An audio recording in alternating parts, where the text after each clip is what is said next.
অনেকেই বিশ্বাস করবে না, আমার থেকে অনেক মানুষ আছে যে মাটিও কিনছে। আপনি বলতে পারেন যে মাটি ভাই কে কিনে, যা আপনারা মাঝে মধ্যে রাস্তার আশেপাশেই পাবেন। এই যে আমার হাতে যে মডেলটা দেখতে পাচ্ছেন, এটার দাম হচ্ছে 50,000 টাকা। এই মডেলটা আমার তৈরি করতে সময় লেগেছে হচ্ছে 1 মাসের মতো। যেখানে দেখতে পাচ্ছেন চাপকল আছে, তারপর হচ্ছে যে টয়লেট আছে, হচ্ছে কলা গাছ, খেজুর গাছ, বিভিন্ন ধরনের গাছ আছে। একটা গ্রামের বাড়ি, বাঁশের একটা ব্রিজ আছে, নৌকা আছে। এখানে ধান ক্ষেত, একটা মানুষ হেঁটে যাচ্ছে, ধান তুলতেছে। এই যে যে জিনিসগুলো, এই এত কিছুর জন্য এই মডেলটার দাম হয়েছে এত টাকা, কারণ এই মাটিটা সব জায়গাতে ওইভাবে পাওয়া যায় না। এই যে দেখতে পাচ্ছেন, এখানে যদি আমি বলি কি, এখানে এই যে মাটি দেখতে পাচ্ছেন যা আপনি হচ্ছে আশেপাশে পাবেন, এই মাটিটাই আমার কাছে শুদ্ধ। যেরকম এইটা হচ্ছে যে মাটির ঘর তৈরি করে এই ধরনের মাটি। তারপর এখানে ঘাসগুলো দেখতেছেন, এই ঘাসটা তৈরি করা হয়েছে কাঠের গুঁড়ো দিয়ে। একটা মিনিয়েচার হচ্ছে যে তৈরি করার উপর হচ্ছে যে ডিটেলিং এর উপর সময় নির্ধারণ করে। আমার এক মিনিয়েচার তখনই বাস্তবের মতো দেখা যাবে যখন এটাকে প্রপার সময় দেওয়া হবে, ডিটেলিং গুলোর উপরে খেয়াল করতে হবে, তখনই একটা মিনিয়েচার পারফেক্ট ভাবে হবে। এই যে দেখতে পাচ্ছেন গাছটা, এই গাছটা হচ্ছে যে একটা গাছের বডি, এখানে যেই বডিটা আছে এখানে মাটি ব্যবহার করা হয়েছে, গুণাতার ব্যবহার করা হয়েছে। কোনো বাড়ির কাজ হলে রাস্তার আশেপাশেই পাবেন। এই মডেলটার প্রাইস হচ্ছে 8,500 টাকা। এবং আমার পিছনে যে মডেলটা আছে এটা হচ্ছে যে 50,000 টাকা। অভাব নেই, মানুষ আর্টিস্ট কম, মানুষ অভাব নেই। মিনিয়েচার তৈরি করার পর যে মানুষ আমাকে অনেক সম্মান করে, সম্মানের চোখে দেখে। বয়স আমার হয়তো বা কম। আমার একজন প্রথম স্টুডেন্ট ছিল,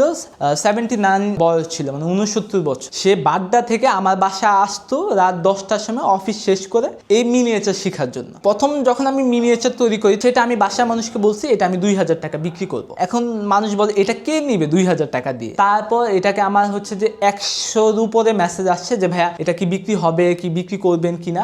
যখন এটা বিক্রি হয়েছে, বাসার মানুষ তো অবাক হয়ে গেছে যে এই জিনিস এত টাকা দিয়ে 2,000 টাকা দিয়ে নিয়েছে। 2026 সালে এসে মানুষ যদি কিছু না করে, আমার কাছে সবাই মনে হবে বোকা। কিন্তু ভাই জিনিস হচ্ছে যে আপনি যদি এরকম একটা জিনিসে ভ্যালু দেখাইতে পারেন, অবশ্যই সেটা কিনবে। আমি যে মাটিটা ব্যবহার করি, সেই মাটিটা মনে করেন বাংলাদেশে বিভিন্ন জায়গায় পাওয়া যায় না, ঢাকা শহরে তো অসম্ভবই। এই মাটিটাই আমি হচ্ছে যে গ্রামে এখান থেকে এনে, যেখানে মাটির ঘর তৈরি হয়, এই মাটিটাকে আমি গুঁড়ো করে, মানুষ এই মাটি নেওয়ার জন্য আমার থেকে পাগল হয়ে আছে। আপনার কাছে হয়তো বা এই মাটির কোনো দাম নেই, কিন্তু কারো কাছে বা আমার কাছে এই মাটিটা মনে হয় পাওয়া একদম স্বর্গীয় ব্যাপার। কাঠের গুঁড়ো আপনার কাছে কিছুই না, কিন্তু দেখতে পাচ্ছেন সিম্পল একটা জিনিস, কাঠের গুঁড়ো আপনাদের রাস্তায় আশেপাশে থাকে, কোনো হচ্ছে কেউ ওটা মূল্য ওইভাবে বুঝে না। দেখতে পাচ্ছেন এই জিনিসটাই কিন্তু মানুষ আমার থেকে নিচ্ছে। এই জিনিসটা আপনি একটা মডেল মনে করতে পারেন কয় টাকা হতে পারে, কিন্তু এই মিনিয়েচারের একটা মডেলে অনেক দামি এবং অনেক কড়া দামি নিচ্ছে মানুষ। এটা এই মডেলটা হচ্ছে যে একটা গ্রামের একটা অংশ এখানে বলতে পারি। এখানে একটা মাটির ঘর, বা যেখানে আছে হচ্ছে যে কলা গাছ আছে, তারপর একটা নর্মালি একটা গাছ আছে, দেখতে পাচ্ছেন একটা মাটির হাড়ি, সিলভারে হচ্ছে একটা পাতিলা আছে। এই যে মডেলটা দিয়ে বোঝানো হচ্ছে যে